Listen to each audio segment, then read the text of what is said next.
It happened in the middle of the school hallway, right before lunch, under the harsh glare of flickering fluorescent lights. The shriek of fabric tearing echoed off the lockers, followed by a ripple of gasps, stifled laughter, and stunned silence. Malia Harper stood frozen, her eyes wide with horror, clutching the shredded remains of her dress as her books scattered across the tiled floor like fallen pieces of her dignity. She had tried to disappear in this new school, blend in like wallpaper, but now every eye was on her. And the worst part? The ones who had done this were laughing. Loud. Cruel. Like it was a joke. If you believe in the power of that, then please like this video, comment your thoughts, share it with someone who needs hope, and where every story reminds us that Malia had just transferred to Pennycrest High 2 weeks ago. She and her mom had moved to the town of Silverwood after a long, painful divorce that left their family life in pieces. Malia had always been quiet, the kind of girl who preferred sketchbooks to sleepovers, books to basketball games. She wasn't invisible, just not loud.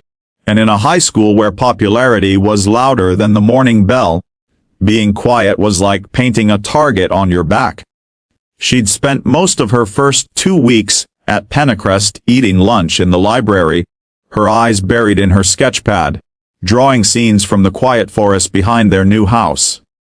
She had noticed the bullies right away. Everyone did. But she never imagined they'd notice her. But they did. It started small. Whispers when she walked by, snickers in the locker room, a stolen pencil here and there. Then it escalated. Someone smeared her locker with glue. Another time, someone crumpled her art project and tossed it in the trash. But the worst came that Tuesday morning, when Tessa Monroe, the ringleader of it all, decided that humiliating the new girl would be fun. Malia had worn a pale blue dress that day. It had belonged to her grandmother, and it was special. Delicate, lace sleeves, tiny hand-sewn flowers, the kind of dress that made her feel safe and soft and remembered. She had walked through the hallway with her eyes low, clutching her books close. That's when Tessa struck. One sharp yank from behind, and the back of her dress split open, threads popping like cruel laughter.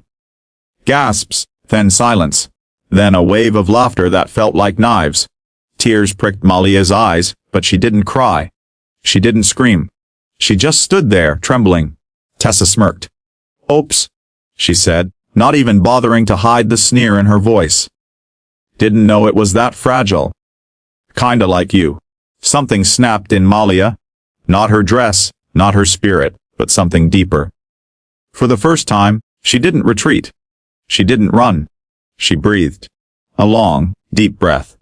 What the crowd didn't know, what Tessa didn't know, was that for the last 2 years, Malia had been taking karate with her grandfather back in her old town. She had learned patience, control, restraint, but also self-respect. And today, that last part would matter most. She turned. In one swift, precise motion, she dropped her books, stepped forward, and with a sharp key eye, delivered a perfect karate chop to Tessa's shoulder.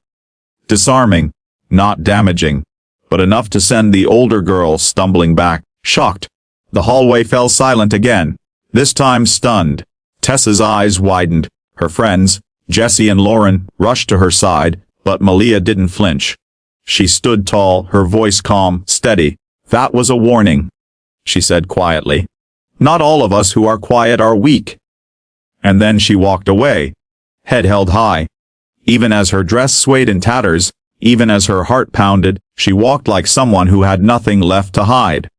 She made it to the nurse's office before the tears came. Hot, angry, and full of 2 weeks of pain. The nurse, Mrs. Ellery, wrapped her in a blanket, and gave her a new outfit from the lost and found. But even then, Malia didn't say much. She didn't want to be the center of anything. But by the time she returned to school the next day, something had changed. Word had spread. Everyone knew what had happened, and how she had handled it. And slowly, the school that had ignored her began to see her. It started with a note in her locker, no name, just those words. Then came the art club president, Leo Martin, who approached her in the cafeteria. "We saw your sketches in the library," he said. "They're beautiful. You should submit one for the mural project." Then came Aria, a soft-spoken girl who had been bullied herself. She sat next to Malia at lunch one day and whispered, "Thank you for standing up. I didn't know anyone could." The most surprising part: Tessa never bothered her again. In fact, a week later, Malia found a small envelope tucked into her locker. Inside was a torn piece of lace, and a note that simply read, "She never knew if it was sincere." She didn't need to. She had already moved forward. The mural project became her turning point. Malia submitted a piece she called a painting of a girl standing alone in a forest, her feet turning into roots, her hands open toward the sky. It was chosen the centerpiece for the school hallway mural. On the day it was unveiled, the entire school gathered. Malia stood quietly off to the side, but Leo pulled her into the spotlight. "This," he said, "is the artist behind our mural. The one who reminded us that courage doesn't have to be loud." Applause rang through the halls. Not because she had hurt someone, but because she had shown them what dignity looked like under fire. Later that night, she sat on her front porch, the cool wind brushing against her skin, her sketch pad open in her lap. Her mother stepped outside, wrapping her arm around Malia's shoulders. "I'm proud of you," she whispered. And for the first time in a long time, Malia smiled, not just with her lips, but with something deeper. Something like healing. Because being the new girl didn't mean being no one. Being quiet didn't mean being powerless. And being broken didn't mean being done. She had walked into that hallway invisible. And walked out unforgettable. Sometimes, just sometimes, standing up for yourself doesn't mean shouting. It means standing. Even in a torn dress. Even when your heart is breaking. Even when it would be easier to just disappear.